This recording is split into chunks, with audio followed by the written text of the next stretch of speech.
up next we have a public hearing. Public hearing about the traffic code adding chapter 301.2, parking and stopping regulations.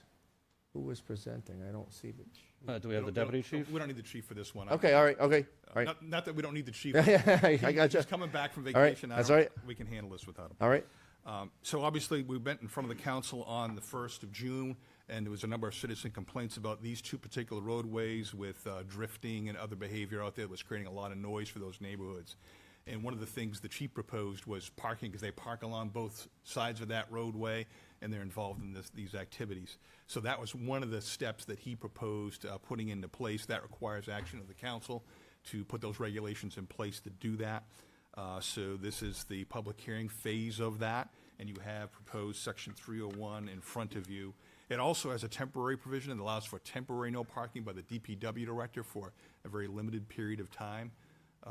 And then anything permanent after that would have to be approved by the council, but that's like events like Old Home Day, whatever it might be. He can post those signs out there. So we worked together with DPW and PD to come up with the language that you see in front of you, and that's what's being proposed today. All right, I'll accept the motion to open public hearing.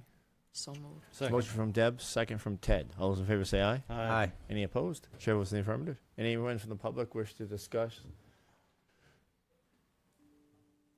Seeing none, I will accept the motion to close the public hearing. So moved.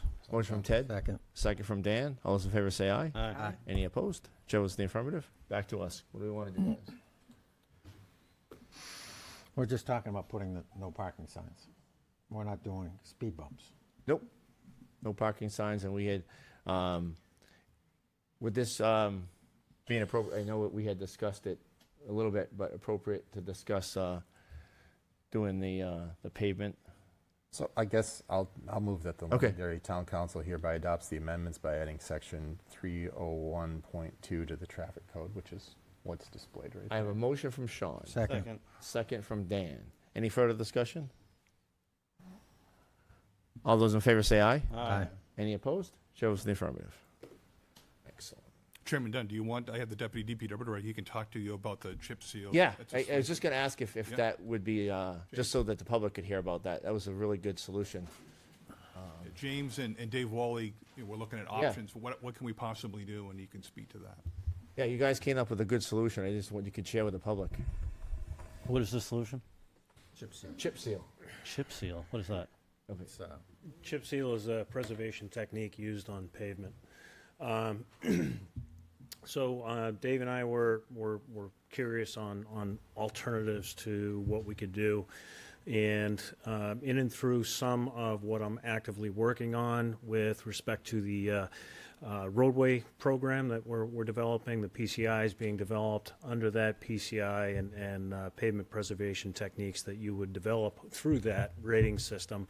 One of those techniques is called chip seal. Chip seal goes down with a heavy tack coat, basically a bituminous material, and then it gets a stone application applied to it. It's rolled, it's swept, and it comes back off. The product tends to be fairly aggressive. Really aggressive in what it is. It lasts a long time. It's a great technique that's used. There are complaints about using it in neighborhoods, because it does tend to have some loose stone, small loose stone, strewn about it over a period of time before it finally solidifies, and it takes a little bit of time to cure and kind of clean up. And again, with that, it has a relatively aggressive surface, which would be a great opportunity for all three of these roads, the third road being Aviation Drive. I was up there as well. I looked at all three of the roads today, as a matter of fact. The technique would work, I would say, for 2/3 of the neighborhood in relation to a preservation technique.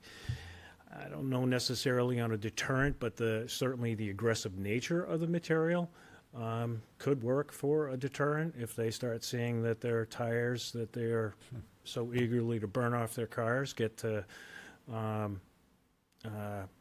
they get a lot less wear out of them. There's certainly that, but strictly from a pavement preservation standpoint, it is a great product in certain applications. Is So the doing cost some of- quick research here, it looks like it extends the life of the road by 7 to 10 years, and there's a cost savings between 30 to 50% less than a hot mix.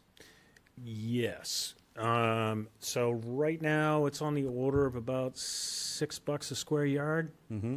on average. Compared I to- think is the number. So the baseline is anywhere between 20,000 and 30,000 square yards to have a full day's work. So doing quick math, anywhere between $120,000 and $180,000 for a solid pavement preservation technique. Now, so that the council does know, I will be looking at this as as an option moving forward with pavement preservation techniques to exactly like Councilor Combs just suggested, to extend the life of the road. It's an intermediate technique in between crack seal and overlay. And I've actually spent the better part of the last 15 years researching a good intermediate technique. Crack sealing is very low cost, couple of bucks a square yard, to mill and overlay upwards of $30 a square yard. Chip seal is one of the items that I had looked at, and there are 2 or 3 others that I had looked at. Now, some of the drawbacks might be is that obviously the roads might be a bit noisier for a while, but also some of the stone could fly back up from the road. That is correct. That's one of the items that I just mentioned a minute ago, is that until it fully cures and settles, which can take a little bit of time, there is loose stone that's on the road. And that's ultimately the main reason why you don't want it in a neighborhood. It can result in a lot of conflicts in a neighborhood. It doesn't take away from what the product does to the life of the road. So save some complaints in a neighborhood, it works out great. So this type of an application would be great on a main through road, or in this case, an industrial road where the noise is not a factor as far as tire Wear and noise, tear by big trucks. as well as, say, spitting up material, loose material. Again, that loose material is not constant. It goes away in a relatively short amount of time, say a month or 2. Did you have any other questions for? Yeah, I have one. Okay. So I know that we have a schedule of roads in town. Would moving this road, is this moving this road up in the list and therefore moving other roads down? We don't have a defined road program yet. Okay. John Trottier had, over the last several years, many years, has developed an annual program based on experience, knowledge, and need. We had a list last year with a variety of mill and overlay roads, which is kind of the processes which have been happening. But what this program will do, it will introduce additional techniques to really expand the life of the road. I don't know if you may remember the PowerPoint presentation that I gave, just kind of introducing the whole concept of the PCI. I showed a couple of graphs, and one of those graphs shows a curve that goes down at a rather sharp angle, and it's kind of the life of the road where, up here we get 100, it's a brand new road, and then it sharpens, and then it kind of falls off and flattens out at the bottom where we get a really bad road. And that's the life cycle cost of the road over 30 years as it relates to cost. By contrast, if you have a good pavement preservation technique, you can extend the life of the road somewhat indefinitely with a certain much smaller incremental cost. It shoots back up, and it goes back down, and it shoots back up, goes back down, and it stays along the top of the graph. So these techniques say $6 a square yard as opposed to, say, $250 a square yard for a full roadbed reconstruction. You can see the order of magnitude. So, $6 for a chip seal, or $2 for a crack seal, or 15 years down the line, you're doing a mill and overlay, and then at 20 years, now you're starting to think of a full depth reclamation project.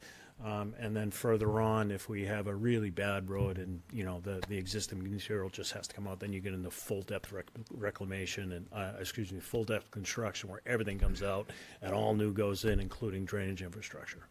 You said there was a square yard?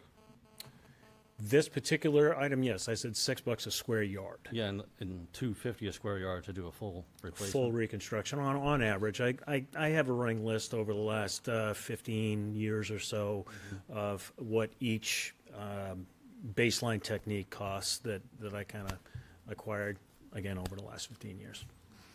Mr. Chair, can we just get a cost of what it would be to do those streets with Yeah. that at some point? That's why I wanted to present it tonight, so we Yeah. could. I would like to know, how long has this product been around? Long Ooh. time. So- I long can time. do the research for you, but it's been around. Well, I mean, for- I've never heard of it, so I'm going to go do the research. I hear good things, but I'm hearing awful things as well. And so, Yeah, I mean, I live on a main street, and I park near the road. Do I want rocks flying into my windshield? No. It Or is- into my yard or near my house? Correct. I mean, do I want to hear that noise? It's bad enough. I hear the people going up and down Hardy Road like crazy, and the highway and whatever else. So do I really want to listen to that? So those considerations are absolutely taken into account. So again, in a quiet neighborhood, maybe not so much. Hardy Road, it is a main through road, but it's also really tight quarters. Yeah. And in that environment, it may not be a good application just the same. So you have an opinion of what it is, and then you have a fact of what it does. So what it is, it can be noisy. There's loose stone for a period of time. It's aggressive, that kind of stuff. So that's I think it would be nice if I could see sometime in the future. Yeah. Because I know you said you're going to present this. yeah, absolutely. So in the future, if you could say, okay, these are the roads we would apply it to, because they're the smaller, not smaller, but less traveled roads, and what that cost is, and then stuff like High Range Road, Hardy Road, these longer, more cut through roads. How much is it going to So does Hardy Road, High Range Road get paved more? So Deb, But this is real important, Yeah, because when they come, He's talking about putting this on I- the two roads only that. I understand. Yes, that's but what he he's talking also said he was going to do this, so I'm trying to Hey, give him a heads up to get it done before we have to talk about it. Yeah. All of that information is exactly in the report that I'm going to present to you at the end of August. Okay, thank you. Yeah. Deb, just to let you know, this type of practice has been around for 100 years, and they've refined it over time of the chip sealing. You had asked how long it's been around. It's been around for over 100 years, and they've been refining the practice. I guess my then question is, are we just hearing about it? Like, why didn't Janos or anybody else bring it forward? Perhaps they a didn't long want time to do ago. so. Did you have a question? The only thing I want to mention on Jim's comments is when they say the rocks get kicked out, you think about this, they're in the cul-de-sac, right? They're going around that rotary, right? And they're racing. Those rocks get kicked up into another car. So might discourage them from doing that, so. So In going off truth, some, that wouldn't be a reason to do this project.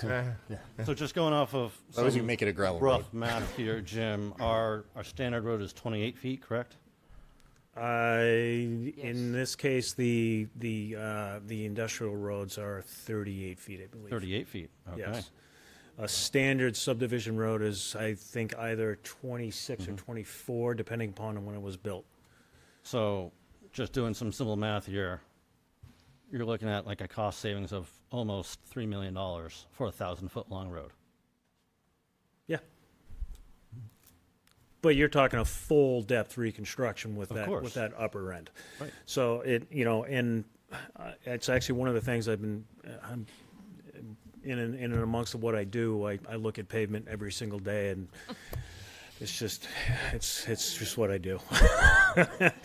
And I identify, the condition of the roads and what things are really failing and what things are really good. And actually, Londonderry's road system is in pretty good shape overall. So the techniques that John and Janos have been using over the years have been working.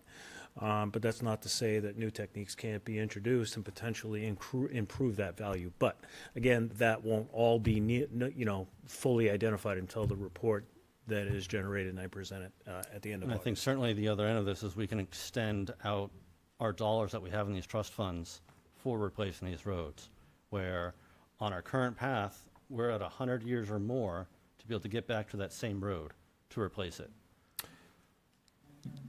Yes. Yeah. Dan, you had another question? I just had a question, Mr. Chair. I mean, we're going to, we did the no parking signs. Yeah. At what point are we going to discuss whether we're going to do the chip sealing or the speed bumps or?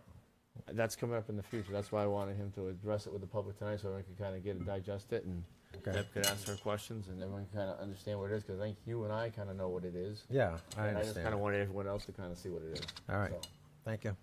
So thank you both for bringing it to our attention, you know, you and Dave, and, you know, thank you, John, also for all the good work you've done on the road, so, appreciate it. Absolutely. Thank you.